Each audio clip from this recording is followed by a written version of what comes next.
Fatal misjudgment.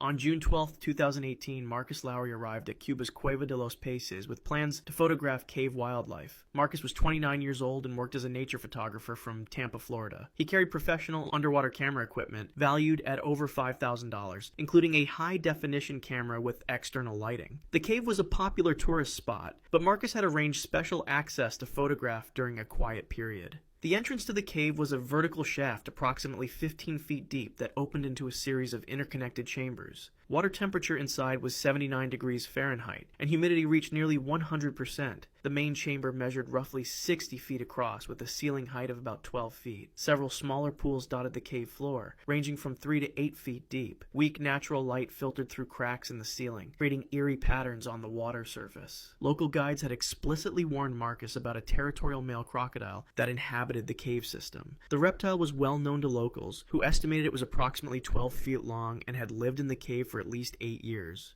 Despite these warnings, Marcus insisted on getting close-up footage. He told his guide he needed just 30 minutes alone to capture the perfect shots. Marcus moved carefully through the main chamber, setting up his equipment near a muddy pool in the darkened northern section of the cave. The pool was roughly 20 feet across and appeared to be about 6 feet deep in the center. The water was murky with visibility limited to about 2 feet. Marcus positioned himself just 4 feet from the water's edge and began to set up his tripod. The attack came without warning. The crocodile lunged from the muddy water with explosive force, covering the distance to Marcus in less than a second. Its powerful jaws clamped onto his right thigh with a bite force exceeding 3,500 pounds per square inch. Marcus screamed as the reptile performed a violent death roll, a natural predatory behavior designed to tear off chunks of flesh. The rotation shattered Marcus's femur and completely severed his femoral artery. Blood immediately began pumping from the catastrophic wound. The crocodile dragged Marcus partially into the water before retreating deeper into the pool. Marcus, still conscious, desperately tried to crawl away from the water's edge. His guide, who had been waiting at the cave entrance, heard the screams and rushed inside. He found Marcus just 10 feet from the pool, leaving a thick trail of blood behind him. Despite immediate pressure applied to the wound and frantic calls for emergency services, Marcus had already lost a critical amount of blood. By the time medical personnel arrived 27 minutes later, Marcus had bled out. His camera, recovered later, contained several clear images of the crocodile taken moments